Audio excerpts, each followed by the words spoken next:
Oh my god, Puss in Boots: The Last Wish is so fucking amazing.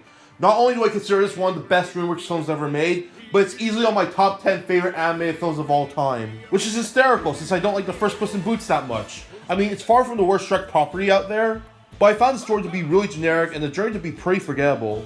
And when I saw the trailers, I thought it would be a step up from its predecessor, but just animation wise. And I was so glad I was proven wrong. So, what makes Puss in Boots: The Last Wish so amazing? Let's find out. So the story is about Puss in Boots living the life, throwing parties, and thinking he's awesome. But after he gets squashed by a bell, he realizes he's only down to one life. Fearing that he only has one life left, he decides to retire. But after hearing about a mythical last wish, he decides to set out on a journey alongside an old friend named Kay Softpaws and a curious dog named Perito in order to restore his 9 lives. What works about this movie for me is that this is actually a great character arc for Puss, where despite being brave and heroic, he fears that last life could be a sign of death. It's at the point where he literally gets stalked by a wolf to show the mentality of his life, showing the signs and principles of death in a pretty fucking terrifying way.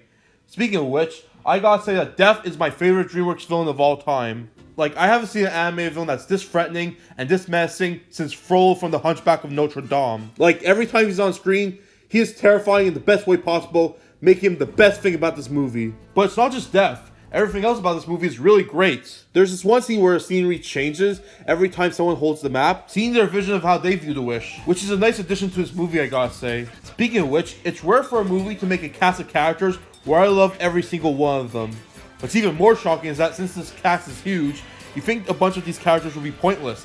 But no, they actually managed to fit in the story really well. I love seeing Puss struggle with his mortality, trying to live up to the legend he is, and seeing that his ego can go way too far, make him actually appreciating what he has in life.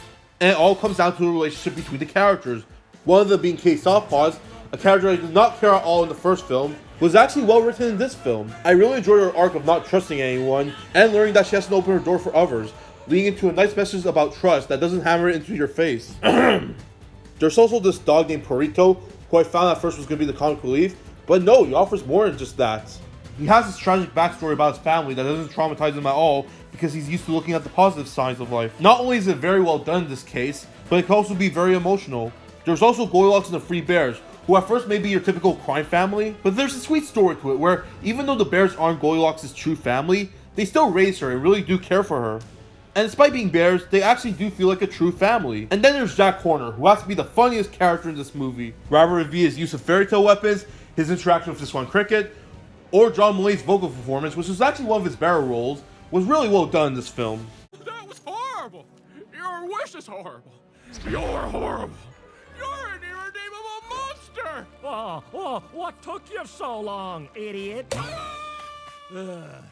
When it comes to the animation, it is absolutely gorgeous. The colors and the style of the animation is perfect in this film. Having a mix of 2D and 3D animation together, sort of what Spider-Verse did. Also, the visuals of this film are awesome, especially the frame rate, especially when there's a fight sequence happening. On top of having an epic final battle between Puss and Death. What more can I say about this film? It's an absolute masterpiece. It has a mature and thoughtful story, beautiful animation, and a large cast of lovable characters that I can root for. Not only is this the best Dreamworks film I've seen in a long time, but easily the best Shrek film I've ever seen since Shrek 2. And while I like that film a little bit more, they're both equally amazing.